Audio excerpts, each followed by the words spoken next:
one of the keys to figuring out which problems not to solve was to ask the right questions. So how do you go about finding the right questions to ask? Do you have a standard list of mind opening questions? Is there a framework? Any advice you can offer to someone who's wondering, all right, that sounds great, but I don't know what I don't know. What are some of the right questions I should ask?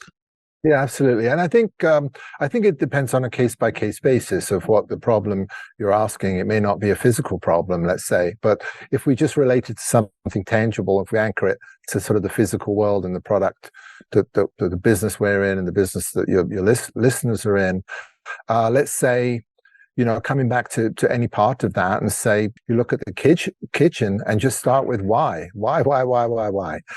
Don't take anything for granted. Don't take anything as written. Don't take anything as acceptable or the right way. Doesn't mean it's the wrong way, but however many whys you can ask, that's what you ask. That's what you ask. You just have to go, well, why is it done like that? Well, why is that? And you're like a 12-year-old at that point, getting brought to school and you keep asking your dad why, and whatever he answers, you used to give another why.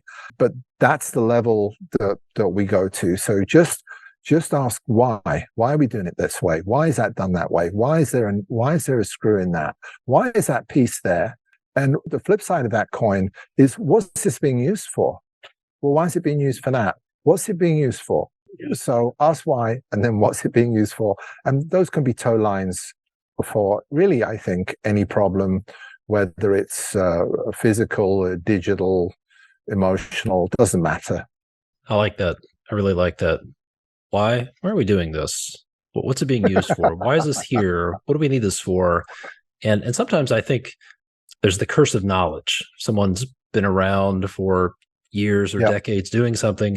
It's difficult for them to ask those questions. Whereas if you bring someone in from the outside and tell them, hey, poke holes in everything we're doing here, and ask, why is this here? Why are we doing this? What's the purpose? What's the benefit? There's a real advantage to outsiders coming in for that. Here we have a couple of hundred people here. We're just sort of warming up. And in the front office in our engineering team, we have precisely nobody from the building construction industry, not because we have an aversion to them. It's just not the skill sets we're looking for. But we bring those standard practices in when we think we have a better solution. We're not arrogant. We're just looking for the best solution. We don't care we're agnostic about where ideas come from. We had a whole philosophy about that, by the way. And we bring, let's back to those cabinets. We've brought in a couple, three separately, cabinet experts with manufacturing operations down to craftsmen, and we just poke and ask those questions. So it's a tremendous amount of due diligence to get to the bottom of a problem, to really get to the bottom of the problem, so you can construct a solution.